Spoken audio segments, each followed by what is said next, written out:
నిమ్మగడ్డ రమేష్ కుమార్ గారిని రాష్ట్ర ఎన్నికల కమిషన్గా నియమించమని చెప్పి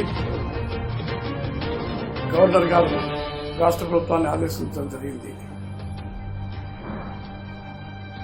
ముఖ్యంగా అసలు ఆయన పదవీ కాలాన్ని తగ్గించడంలోనే రాజ్యాంగబద్ధంగా జరిగింది.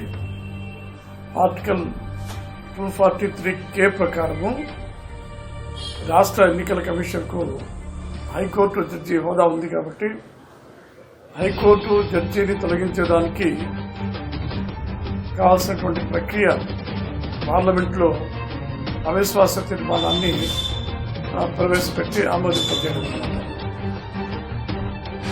కానీ ఆ ప్రక్రియ చేయడానికి కూడా ఎన్నికల కమిషన్ పైన కానీ హైకోర్టు జడ్జి పైన కానీ తీవ్రమైనటువంటి ఆరోపణలు, అవినీతి కానీ అధికార దుర్వినియోగం కానీ ఇటువంటివన్నీ ఉండాలి. కానీ అవన్నీ ఏం లేకుండానే కేవలం శాసనసభలో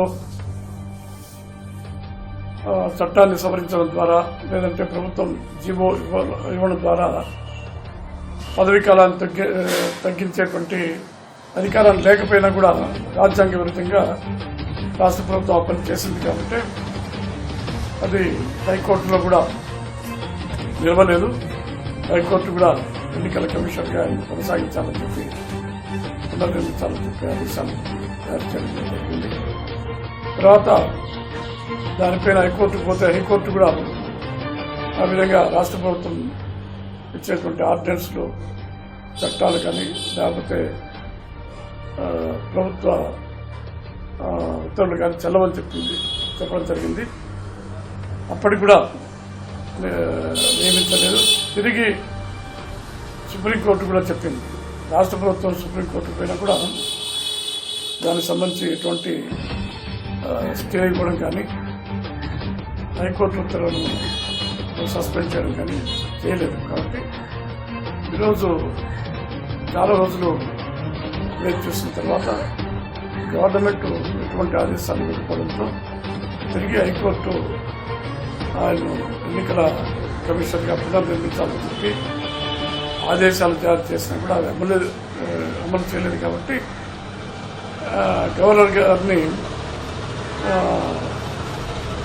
ఈ యొక్క పునర్నియామకం గురించి అభ్యర్థించాలని చెప్పి రమేష్ కుమార్ గారికి సలహా ఇవ్వడం, ఆయన హైకోర్టు యొక్క ఆదేశాల ప్రకారం గవర్నర్ గారిని కలవడం, తిరిగి గవర్నర్ గారు రాష్ట్ర ప్రభుత్వాన్ని ఆయన పునర్నిర్మించాలని చెప్పి ఆదేశించడం చాలా సంతోషించాల్సినటువంటి విషయం. ఎందుకంటే ఈ దేశంలో పార్లమెంటు, శాసనసభలో అత్యున్నతమైనవి కావు.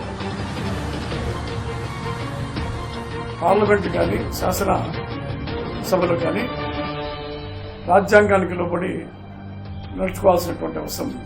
పార్లమెంటు చట్టాలైనా కూడా రాజ్యాంగ నిబంధనల ప్రకారం లేకపోతే వాటిని కోర్టులో సవాలు చేస్తే కొట్టేసేటువంటి అధికారం కూడా మరి సుప్రీంకోర్టుకు, హైకోర్టుకు ఉంది.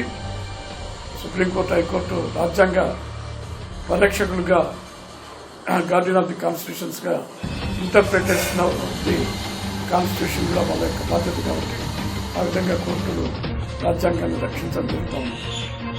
ఈ దేశంలో ఇందిరాగాంధీ ఎన్నిక చెల్లదని చెప్పి రాజనారాయణ కేసులో సుప్రీంకోర్టు, అలహాబాద్ హైకోర్టు తీర్పిచ్చిన తర్వాత సుప్రీంకోర్టు కూడా తీర్పునిచ్చింది.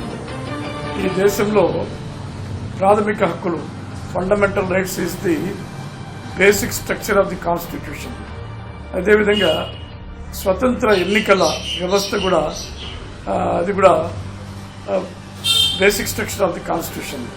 ఎన్నికలు ఎప్పుడైతే స్వతంత్రంగా జరగవో దౌర్జన్యాలకు, పక్షపాతానికి, భయానికి, అధికార పార్టీ ఒత్తిడికి లోనయ్యి ఎన్నికలు జరగవో అది ప్రజాస్వామ్యమే పనిచేయదు.